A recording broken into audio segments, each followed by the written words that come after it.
Okay guys, welcome back. So in our previous videos, you saw how we put the Pro-Tocast together. And in this video, we are going to show you how it works. All right, first of all, you want to check your machine, check the Pro-Tocast, tighten any nuts and bolts if necessary, so nothing's like loose.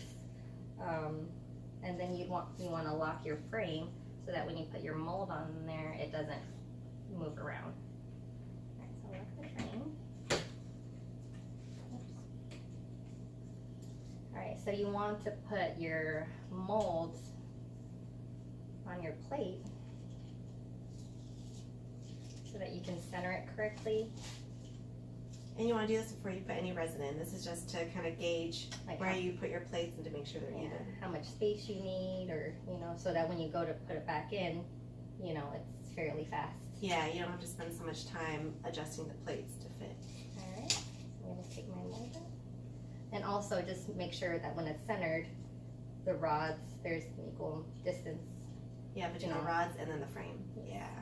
Okay, so this is our mold. Our mold is of a cat, and you can see the finished product right there. So we've already poured our resin, and we've rubber banded it so that the two parts stay together, and so no resin leaks out. And to do that, we are using a 10-minute resin. We already did a mold release, our measurements, and all that. So now we're going to take you to the machine. You're going to place it. We're going to center it in the middle. There you go. Then we're going to hand tighten the plates. Oh, wrong direction. So make sure you get the top nut and the bottom nut. And then you're going to make sure it's extra tight with a wrench. Because you don't want your mold moving around. And this is a half-inch wrench, by the way. And next we're going to tighten our bungee cords, just for some extra support. There we go. And then we're just going to double check that this isn't going anywhere. Yeah. Because you want to make sure, because this thing's going to be spinning, that your mold's not going to fly out. Okay. All right, and you're ready? Yep. So you want to unlock. Yeah, don't forget to unlock your machine. Unlock your machine. And then start spinning. So, because we have such a small mold and not a lot of resin, it's about 40 milliliters, we're going to go kind of a medium pace, maybe about 4 rotations per minute.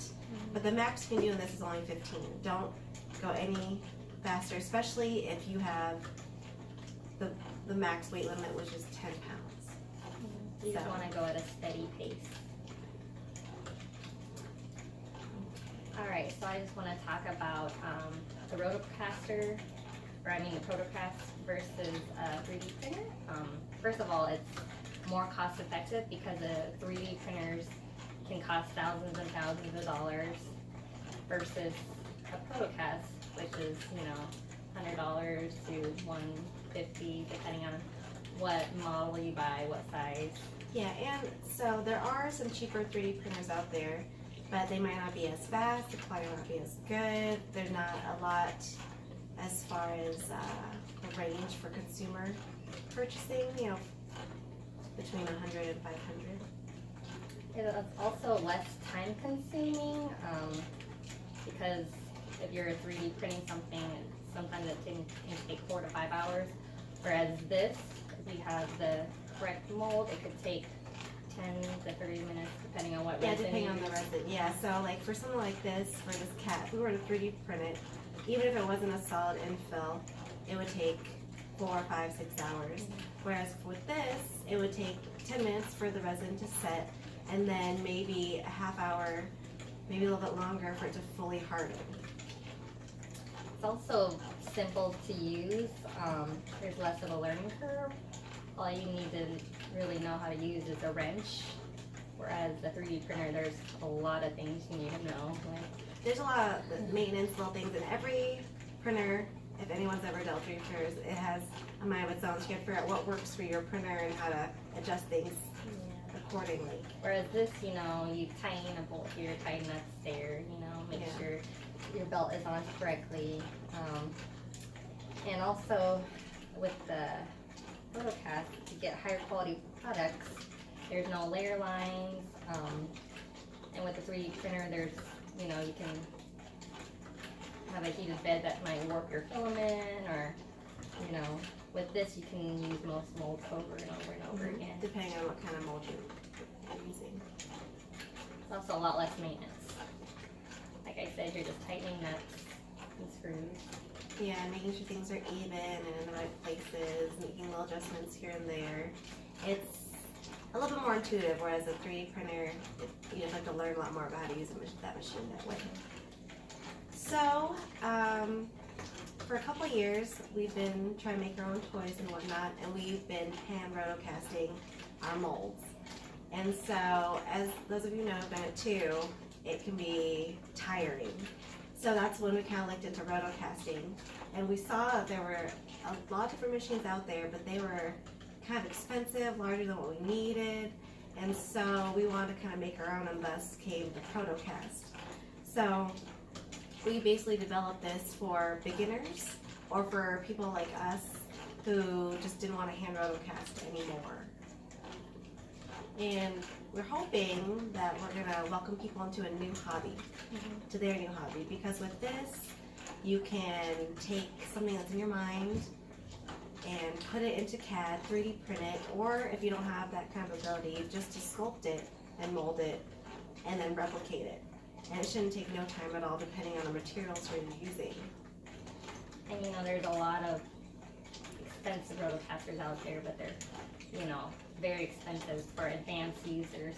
But this is, like she said, is for people just starting out, you know, or like us, that we just need something small, something that we can put on our tabletop. Yeah, something easy.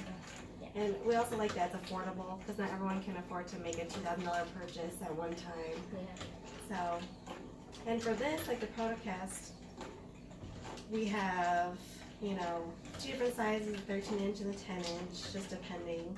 And then we have a motorized version coming soon, so that you can use longer resins. So right now we're using a 10-minute resin. I'm sure there are other resins out there that maybe 20, 30 minutes.